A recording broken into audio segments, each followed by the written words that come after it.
Um, all right, everybody. I'm Santi, And I'm Tony. and welcome to Pen Talk. This is episode 5. Yeah, and here we're gonna talk about some good pens that we have.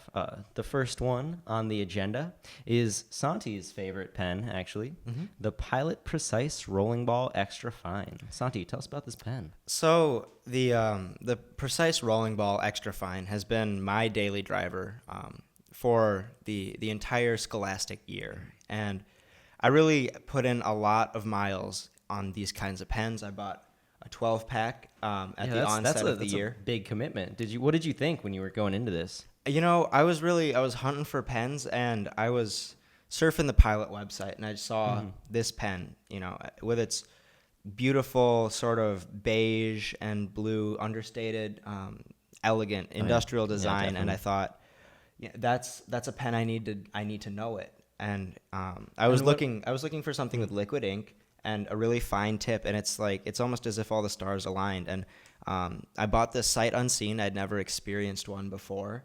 But I thought, I'm going to commit to this 12 pack, and it really paid off. I've had an excellent experience. Why did you end up buying a 12 pack? What was the? Well, the thing about that was I've never seen this pen anywhere else. I don't know if you have either. But as far as I take it, I don't know anyone who's seen this one in person. So it's a very rare pen, and actually, it can't be had in smaller quantities. It can only be purchased from the Pilot website in 12 packs, and possibly on Amazon. But the best price was on the Pilot website.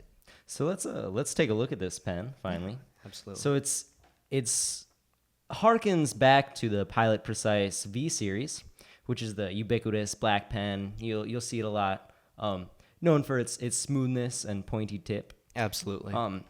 But there's some subtle differences, of course, except the color, which is tan instead of jet black. It's got a pretty sleek design. It feels like almost a skinnier body. Do you think that's? I think the body itself may not actually be skinnier, but there are some design elements which lend to that feeling. Like the cap is certainly thinner. It tapers to a point. And the pen body itself tends to taper once you get into that area that's hidden by the cap. Yeah. So it's a lot less angular. It's less the idea of stacked cylinders like the V series is, and it's a little more curvy, a little more elegant.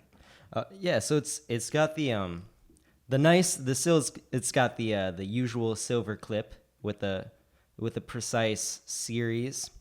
But it's also got some interesting accents going on. This is obviously the blue iteration of this pen, and it comes complete with some blue accenting at the top and at the bottom. And then along the lid, actually, at the very top, there's almost holes cut into it. Yeah, there are two little sort of windows cut in that give you another peep at the color of the pen. Yeah, definitely. And it's a nice touch. It's like almost a submarine kind of idea, or like an aerodynamic airplane window, vibe, perhaps. Yeah, it's and the whole pen sort of carries this streamlined aesthetic, more so than the V series, especially. So there's definitely nothing wasted on this pen. No, it's very trim, bare bones, so to speak. Absolutely, it's got this very precise, engineered look to it.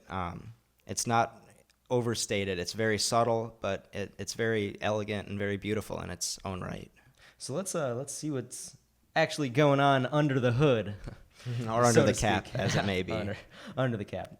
It's a very interesting design here. It's got a plasticky. It carries the very same tan. There's no change in the color at all.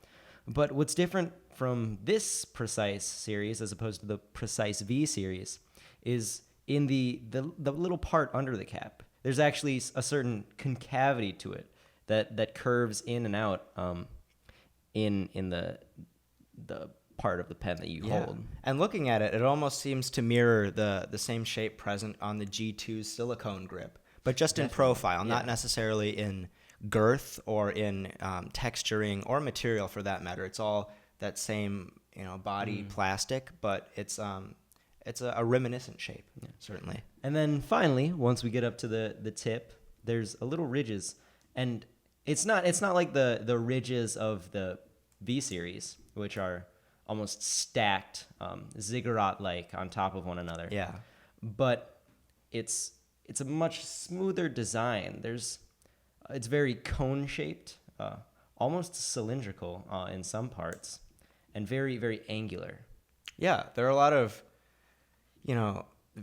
subtle elements to this. The lining is very subtle. There's nothing too bold about the tip, but it all works to a very excellent effect, and it's very pleasing to the eye and to the hand as well.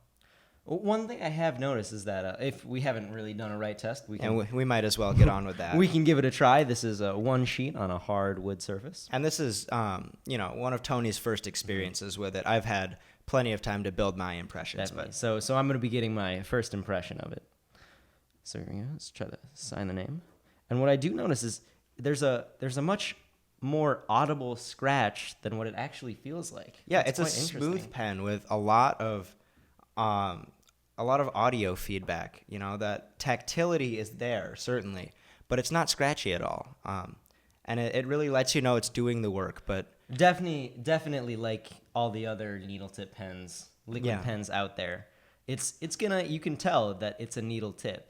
Like, it will tend to poke into the paper more, especially if you're writing on a pad. Yeah. You might end up with some scratch marks on the paper beneath. But to be honest, I've experienced that to a very small degree with this pen. And I've experienced that less so than I have even with a G2 at a .38 size. So let's see. I'm gonna do a test here. So something about liquid ink pens is they're often good. They're often smooth, but lefties tend to have a difficult time with them because the slow drying ink and the scratchiness. So I'm gonna give this a little shot. I can't actually write left-handed, but what I can do is I can test the difference in smoothness between pulling and pushing, and that's something that not many people think about when they're buying or looking at pens. So if we check this out, do a push and then a pull, and you can actually see the difference in the line where you pushed and pulled. The line that's pushed is a lot thinner and a lot less bold than the one that's pulled. Yeah, the ink dispersal on the push side does leave a little to be desired. So it would appear that this pen's been engineered with righties in mind. It's not quite as lefty friendly as you might wish. And that's an unfortunate stereotype for all pens, is that they're not good for lefties. Yeah, and it's difficult that we live in a world built for righties, but I'm sure lefties they find their ways to adapt to that, but this pen just won't help you out any. Of course, on one sheet, it doesn't actually leave that much ink on the paper to begin with. It's a very fine tip, very needle nose, some would say, and it doesn't smear that much. Actually, I was surprised.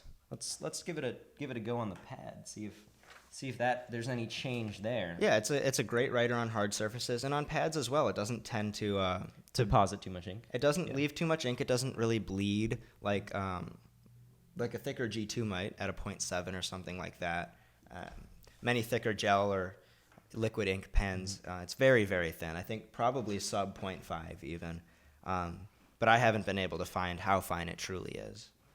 So one thing I've noticed about this is that liquid ink pens, especially in the V series, they tend to lose their writing prowess as they go on. Like, they'll start off being really nice and bold and smooth, but then even after maybe the first week or second week of writing with it, the ink is starting to go already. Mm-hmm. What was your experience with this pen? Well, unfortunately it does tend to end like that. But the thing about this pen is it doesn't give out in a very in an unpredictable way.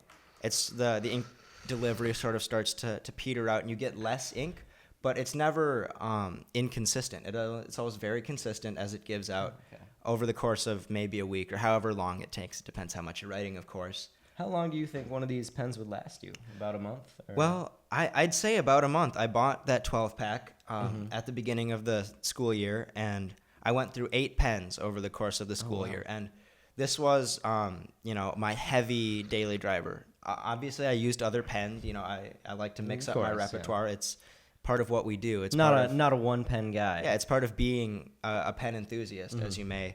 A pen enthusiast. Pen enthusiast, and but yeah, I still have some left over. a pack at sub $24, so a sub $2 pen. Okay.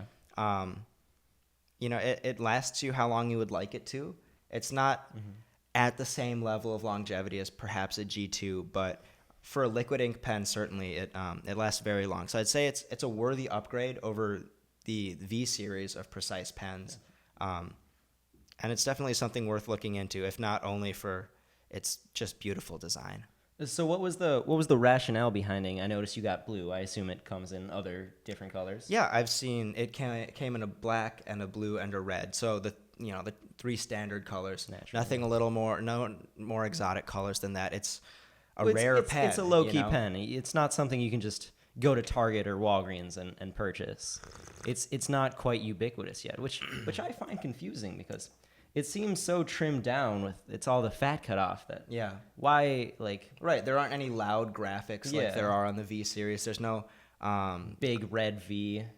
Yeah, there's no transparent window. It's all very same design. It seems very minimal, but So why? how rare is I it? wonder why they're not marketing this in stores. It's obviously a nice pen. It's got some very high praise from you. Yeah. I actually haven't really been too impressed with the other V series, the other Precises, such as the Precise V5 RT that we have right here. I've always found them to be scratchy and unreliable. Yeah, I've never personally been able to stick with any of the V series pens, that being the V5 or the V7, for those same reasons, and for the fact that I've had some ink bleed issues. It's not as comfortable. The graphics sort of seem stuck in the 80s a little bit. It's not the same sort of elegance in your hand as the Precise. And this addresses all those issues, and it's a shame that they don't market it as being the clean, practical alternative. And it's interesting because the packaging even seems like sort of like a drafting aesthetic to it. It's very, very clean, very 90s, you might say, but not loud 90s, very minimalist. Very 90s. Crystal Pepsi 90s. Yeah, Crystal Pepsi. It's a look at what can be an understated sort of functionality, and doesn't poke too loud. It's like the interior of a 90s car, like a But Subaru something that Legacy works, or like a Ford Windstar van. Trimmed down, not in your face, not flashy, but gets the job done. Yeah, and certainly if you look at it, the lines, the color doesn't. You can accept its inert beauty. Yeah, absolutely. It's not throwing it in your face at all. It's been designed simply in there. There. It's right there. Absolutely. It's a pen that's always in your hand. Yeah, definitely. But it's always there for you. Speaking of which, Yeah. I noticed something when I was writing, which may not be too flattering for this pen. I've noticed under the cap where you would hold the pen, it's actually rather skinny. Yeah, we did. I mean, yeah, it's the same plastic as the body. It's rather thin. There's not the same girth there as with a G2. So you get that medium body feel, which might be your preference. It's all a personal thing, of course. And but I feel you can get a little more precision with a thinner body, to a point, of course. But it can get a little slippery, especially if your hands tend to sweat a lot. You have some moisture management issues and in definitely your fingers. if it's hot out and you have some clammy hands, I sort of do right now. I've been drinking tea. I've noticed that even as I was writing, I'm a moderately hard writer. I go for the precision. I like to feel my pen on the paper, and I noticed as I was writing that my fingers were actually slipping down onto the tip. Yeah, and it's something you have to get used to. I didn't have a terrible problem with that. I've always been able to adjust. It didn't bother me, but if that's something that would bother you and you need something with a little more purchase, something with like a silicone gripper or any siping on that grip, this probably isn't the pen for you in terms of just your tactility and usability. Do you feel like, I know you're a hard writer. Yeah. We all know this if you've watched the show before. Really am a hard writer. So do you think this pen being your daily driver for the whole scholastic year, do you think it modified the way you write in any way? Honestly, I don't think it did. The pen really complemented my writing style, I feel.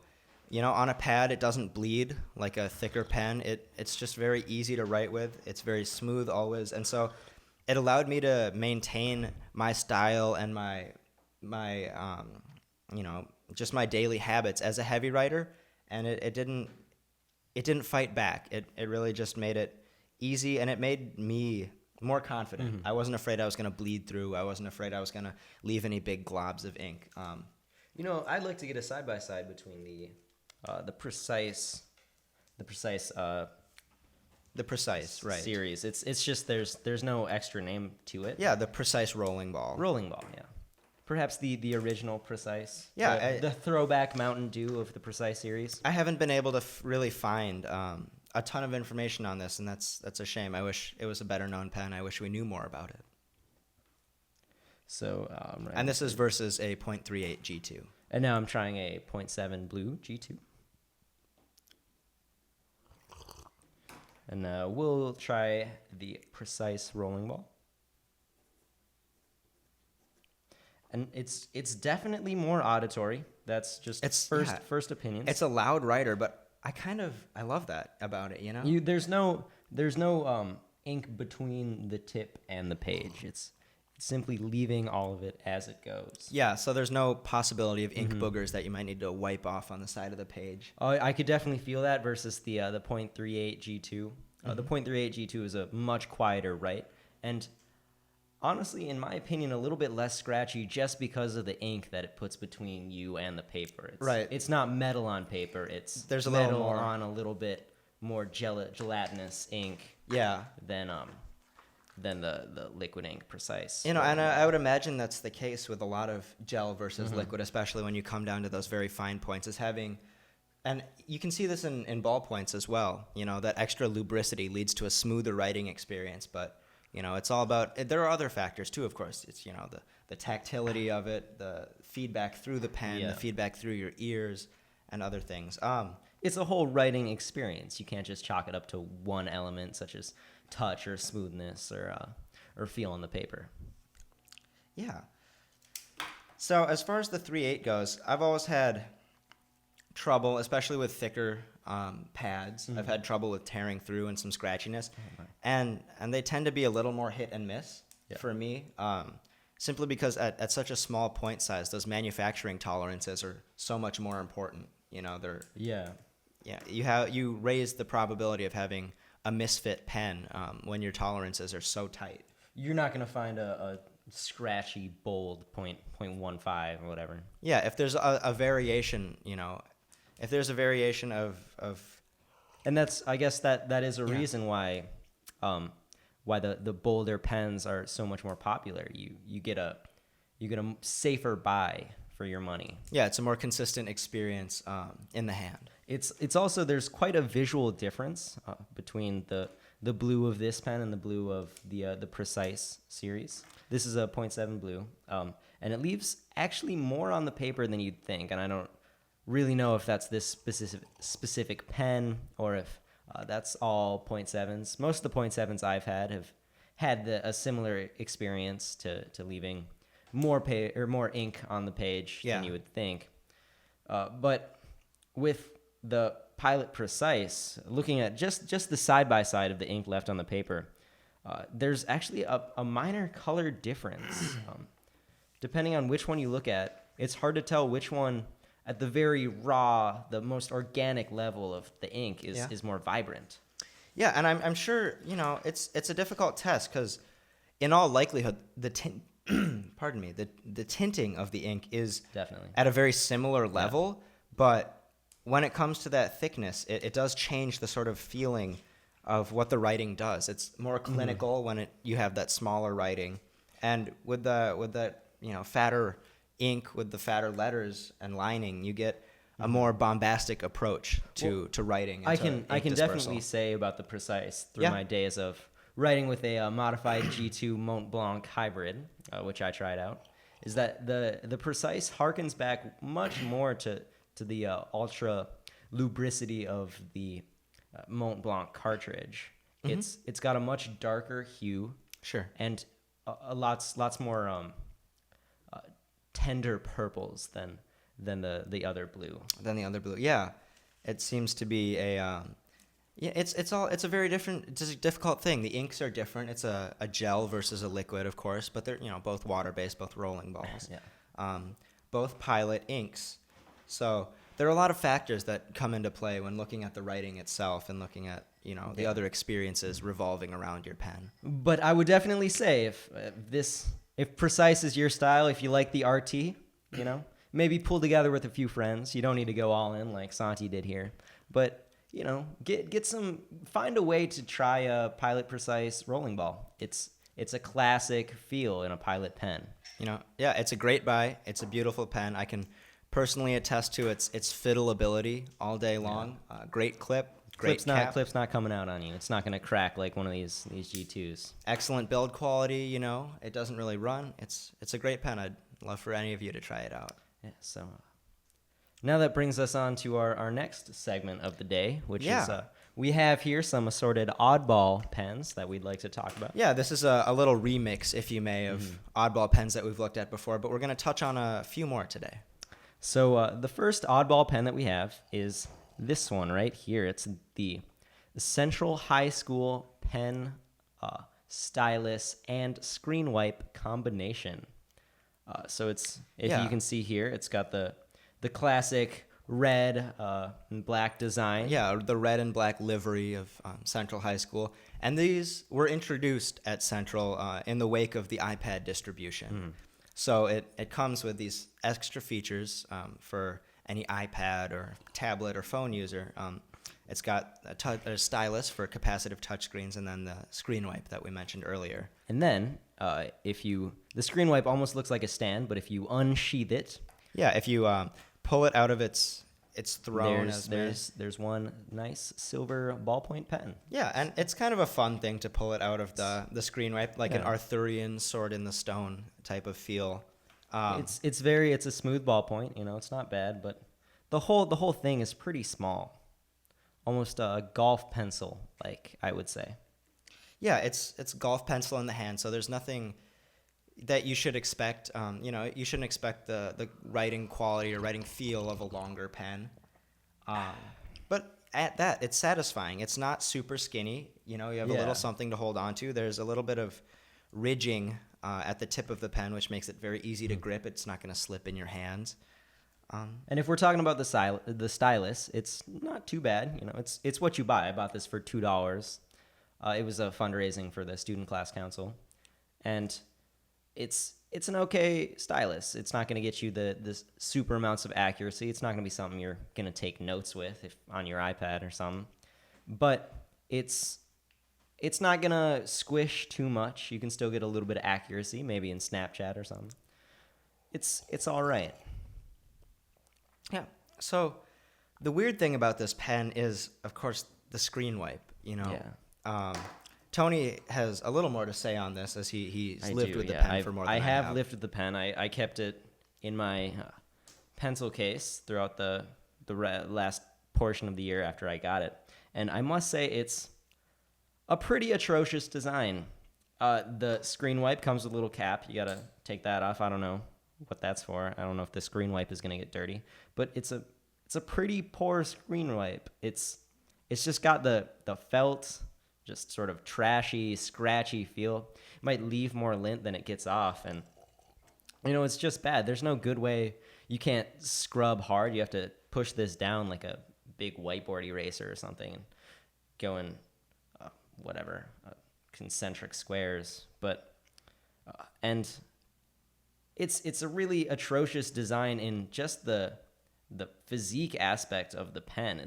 It's got this big standoffish, like stand design. Yeah, it's almost as if it wants to be a presentation piece when it really it's a golf pencil sized ballpoint with a stylus. That's not anything that anyone is wanting to present. You're not going to put this on your desk like, oh, I'm a Central High School member. I work with iPads. Oh, I have a $2 pen. You know, look at me. As if that's what you're going for, it is what you're going for. But then it's going to be difficult to justify that in a pen like this, when you think they probably could have spent money on the screen wipe on other aspects of the pen, on a better stylus, perhaps. Maybe even make it longer. You know? And I'm sure anybody would have been willing to accept that trade-off. It ultimately fails. What you want in a small stylus is portability, but you can't because there's this big pen tip on the inside that it's a pretty smooth and runny ballpoint, so you can't put this in your pocket. Yeah. It's going to get everywhere. You don't want ink in your pockets. You can hardly hold it without the cap on. If you hold it with the cap on, you're going to get ink on your finger. It's a bad design. Yeah. Just a normal cap for this pen would have been a far better choice. It would have been much better. I think it would have tied together the whole stylus pen combination. Yeah, absolutely. They could have even supplied like a microfiber screen wipe with it. Yeah. That would have been better than a attached design. Right. It would have been more versatile and ultimately more effective. Definitely. So the next oddball we're going to look at is really a mystery. It's something I found on the ground in Central High School, and I couldn't place where it was. Nobody around me knew whose it was, and it's something I've never really seen anywhere else. Yeah, the pen's very heavy, first impressions. Before you even notice the body materials or any of that sort of thing, it's very heavy, but then the body is almost entirely made of wood. And it seems to be Aside rather... from a little bronze trim, which is yeah, very there's nice. sort of, yellow gold colored accents. The clip, the middle rotating portion. This is a ballpoint that it comes out on rotation. I'm sure you've experienced this. And then the tip is also that same metallic finish. Yeah.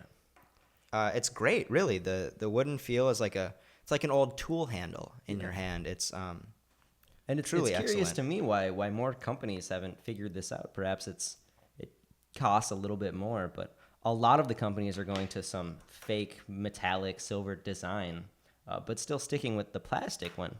Really, this wood offers you a better feel. I think the weight is more adequately balanced. Mm-hmm. It feels more airy in the midsection than other pens, and it offers about as much purchase on it as a silicone grip on a Uniball. And that, a newer silicone grip at that, because the thing about this wood is you used it almost all year, it would appear. Mm-hmm. And it's old, it looks weathered, but you've still got that same grip. It's not like a silicone gripper, which will glaze over and get covered in gunk get greasy and stuff. or anything. Yeah, this is, it's a fantastic design. It leads for, really excellent hand feel. And I really like it. This pen is quite a mystery. There's no discernible markings as to where it came from. Yeah, we haven't been able to take it apart at all. Yeah, we haven't explored its insides yet. Perhaps we'll have to take a saw to it. It seems that well crafted. But the writing feel is your standard ballpoint. It's not anything to write home about. It's just a smooth, thick feeling. The pen itself is actually pretty skinny, especially in comparison to how much it weighs. It's pretty heavy, and it's got this long bronze-ish yellow gold tinted tip that actually I think accents the pen quite nicely. Gives the whole lanky and gaunt feel really, really well. Yeah, it's very professional looking. It's very premium feeling. Mm-hmm. It's well done. The clip has a little sort of black inlay stripe, which is a nice touch, and it lends to that professional and clean feeling very nicely. And then on here, on the little clip, there's actually a nice black stripe going down the center of the clip, which gives it this accented, mode design that you don't really see in many pens. Yeah, definitely. It's a great pen. I wish we knew more about it. It's really a mystery. It wasn't a ballpoint.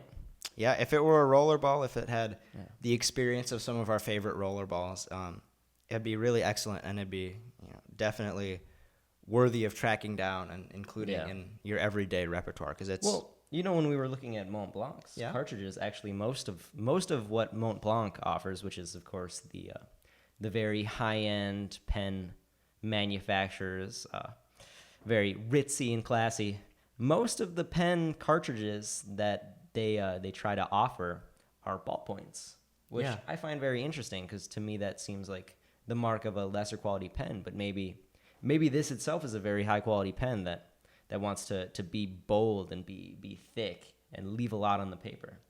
But you would almost rather you would rather have a rollerball, would you not?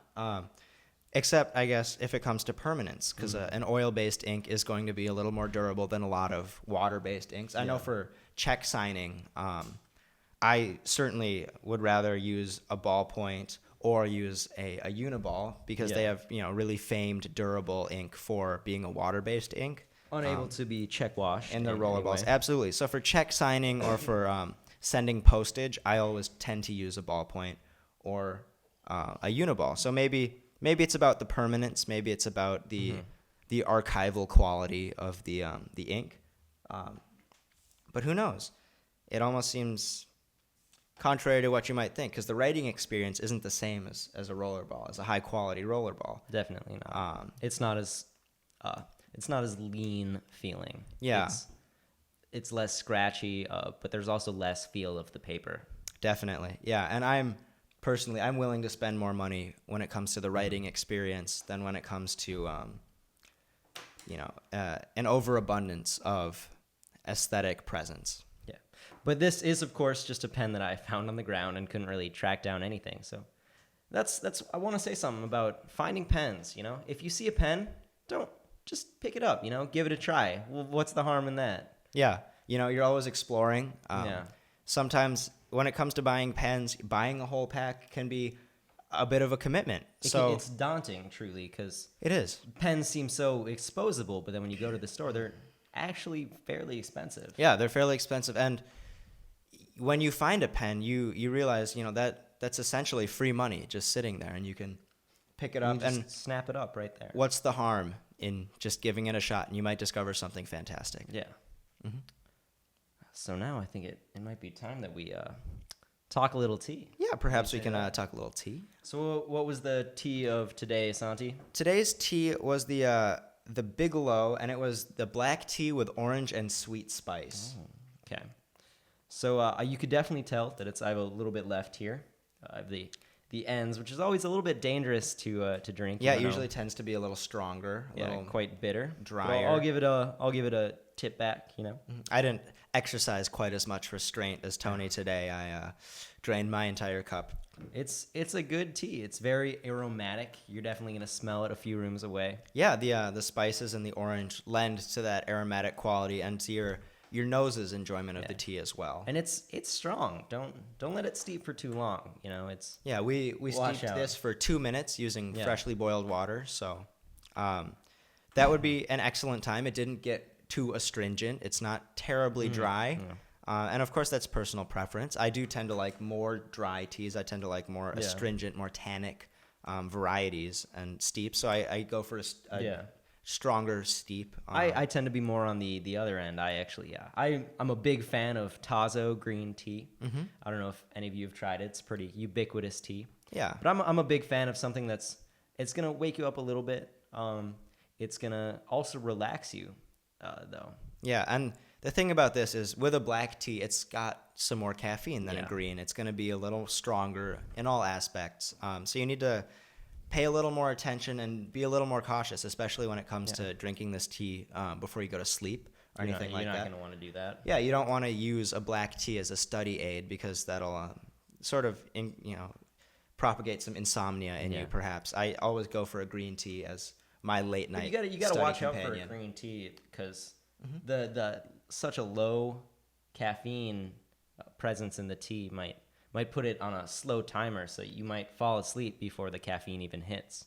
Yeah, so always because the relaxing, there are a lot of properties. Relaxing chemicals in green tea. So it's always worth paying attention and exercising common sense when it comes to drinking tea, as in all things.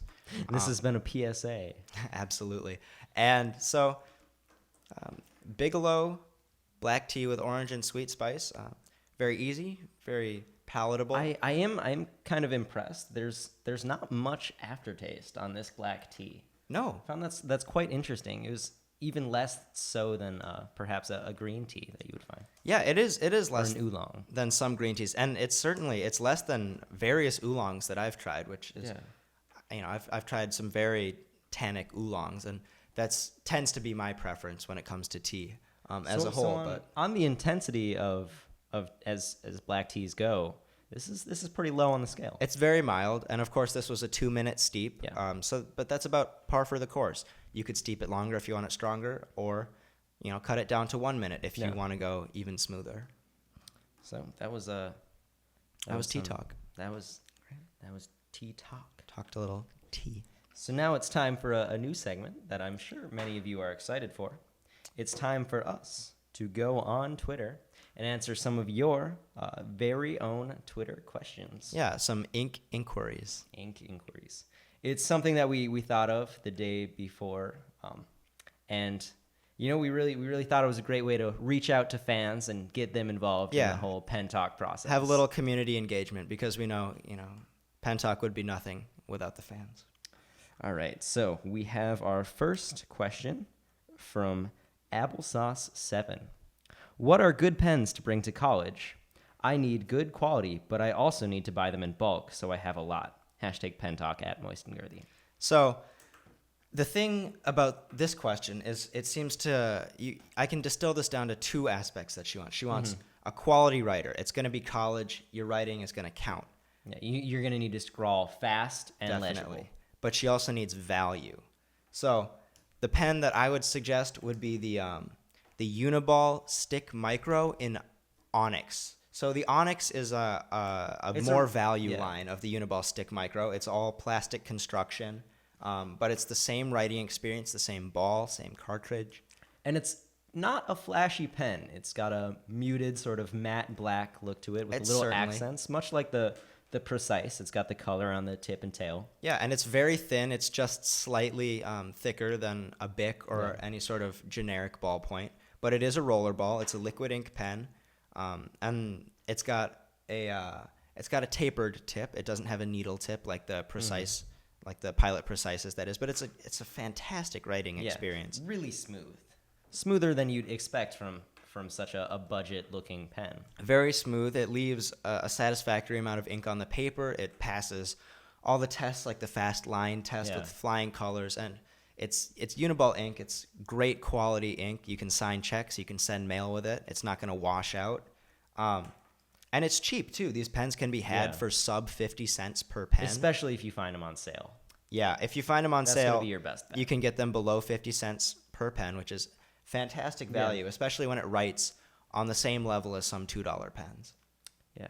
It's just not going to give you the whole flashy sort of look at me vibe that some of the other liquid ink pens try to do. Yeah. You're not going to be able to see in the cartridge. You're not going to know where it's at. They do tend to run out of ink rather quickly. Yeah, and that's, of course, a symptom of it being a thinner ink. Body and a liquid ink. Yeah. It's a smaller pen, so the reservoir isn't quite there as but it makes up. It makes up more than makes up with your ability to buy it in bulk. Truly, you can buy it in 12 packs for less than $6.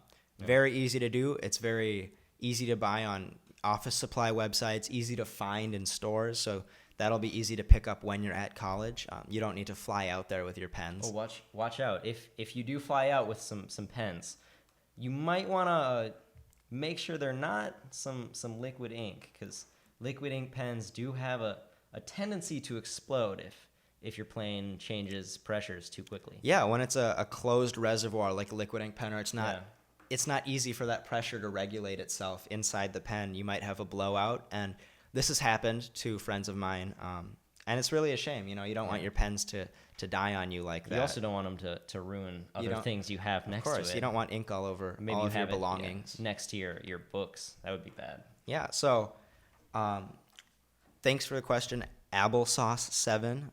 The Uniball Onyx Stick Micro. Give it a shot. So next on the ink inquiries, we have one inquiry from Mighty Man. What is his? Mighty Man 73101 @MoistandGirthy. If I were to be taking a writing IB exam, what pen would be smoothest and not so messy if trying to write quickly? This is a good question, and most people overlook when taking their final test. You need to go in there prepared with a good pen. And that's the thing about a lot of these standardized tests is they won't accept pencil, of course. So it's... Of course, black or blue ink. Black or blue ink. Dark blue ink. You need something that'll show up in copies. You need something professional.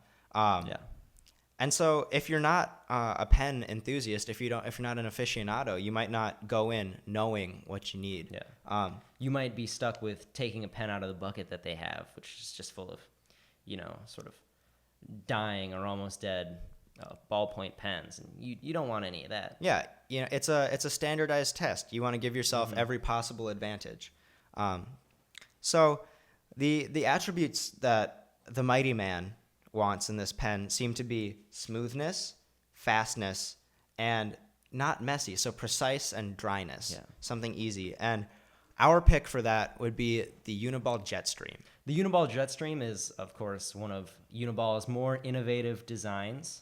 It's definitely going to startle you when you first start writing with it, because it does have a dry ink. It's actually a ballpoint. It is actually a ballpoint, but you don't really expect it because it carries that class that a rollerball would. Yeah, it's got a body similar to the G2, similar to the Signo, but it's got that specially formulated oil-based ink. It's a ballpoint, truly, but it's a very mobile ink. It's very fast and it dries supremely quickly. No smearing. It's exceptionally precise. It's a great choice for this. The thing about that is it's such a fast pen. You'll never outrun the Jetstream, and it is so fast that your lines might actually get a little longer. So it's probably worth getting used to it a little bit. Yeah, maybe practice while you're studying. Practice writing in your hand that you would when you're writing the essay on the test. Maybe make your letters a little bit smaller, a little bit closer to the line, and definitely work on neatness. That's really important for test taking. You don't want any points, maybe even subliminally docked for your messy handwriting. I know I certainly struggle with that. I have a little bit messy handwriting. It's getting better the more I write, but it's something I really try to work on in tests. Yeah, and that comes with the territory of testing. You want every possible advantage. Those scores will matter. That's an important thing. And so you want to go in prepared. You want to go in with a pen that'll really back you up and support your ideas. So the Uniball Jetstream, that's our pick. Mighty Man 73101. Check it out on you may not want to check it out on the Uniball website. This is also worth mentioning. Yeah, websites in pens are often overlooked. A good website is worth $1 million. It's just great, like the Pilot website, for example. And in my experience, that's where I ordered, my now favorite pen, the Precise Rolling Ball. I ordered it direct from Pilot. They didn't need me to sign up with an account or anything. It was just simple credit card and mailing address input, and you get your pen, no hassle. They don't send you any spam emails. Very easy to find product pages on their website and just order them. Saying that about the Pilot website, now we get to the Uniball website. And the same cannot be said for Uniball's site. Pretty much exactly the opposite. From much pen searching, there's no product pages. It's difficult to find a store locator, a contactor, and there's really no good pictures of the pens that you want. It's difficult to find anything. Yeah, it's all sort of lifestyle pictures of offices and with and animated apartments. boiling cups of coffee or something. Yeah, so it tries to be very Web 2.0, but it doesn't back it up with any substance. It doesn't have the function you need from a website. Yeah, it serves as one big long pages of advertisements for their new pens, and if you're trying to go back and find maybe the Micro, it's really difficult to do that. Yeah, so Uniball really needs to step that up, I think. Yeah. This is a challenge, Uniball. They're really behind in that regard. All right, and now our final question comes from a tweeterer by the name of @Laura_emichael. @Laura_emichael. Okay. #pentalk @moistandgirthy. If you could only buy 2 more pens in your lifetime, what would be the penultimate? Oh, I see what you did. Right there. Penultimate pen that you'd buy. For me, 2 more pens. I guess we can interpret this question as you have to commit for the rest of your life to 2 varieties of pens. And when it comes to pens, you need to have function. You want to be able to span the spectrum of uses for a pen. So I'm going to perhaps go off the book a little bit, and I think my penultimate pen would be a Sharpie marker. Sharpie marker. That's And interesting. Is a marker just not, a magnified felt tip pen? Well, it's a specific use pen. It That's certainly what it is. But the thing about the Sharpie is you can do things that your standard pen just can't. Yeah. You can't write on cinder blocks with a ballpoint pen or Yeah. with a roller ball. You can't write on canvas with a roller ball. You're going to need a Sharpie. You're going to need something felt You need tipped that for versatility for your second to last pen ever. Absolutely. And well, do you think you could buy refills or anything with this question? I think the clickable Sharpies perhaps have refills, but those don't tend to be as robust as your standard capped stick Sharpie. They also definitely dry out a lot faster because there's no that's right. no locked in air. Right, it's not a closed environment for that tip. Mm-hmm. So I would have to go with the your standard Sharpie, your standard snap top Sharpie, just for robustness and usability. So that's a very practical choice. I'm not really sure what my ultimate pen would be. It might be, I really want to say G2. It's my favorite pen. It's always there. It's refillable. It's reliable. It's always good, But for the second to last, I've bought enough G2s in my life. Like I've bought a lot of them. Yeah. But they last the longest. If I can buy refills, then filling up shouldn't be a problem. But they're just so reliable so smooth too. And they really are. Yeah. So I'm gonna have to say a Pilot G2. A G2, and for our loyal viewers, this is probably not a surprise. Of course, the G2 is a perennial favorite, Especially of mine. But and it used to be mine. The .7 in blue. Yeah. 2 years ago, that was my favorite pen, by far and away. I think So Blue G2 would be my second to last. Now my last. Wait, would be, Tony, hold up. She only asked about the penultimate pen. Oh, yeah. All right. Okay. So Well, thank you, Laura_E Michael. is it? You think that's a Michael? Laura_A Michael. A Michael.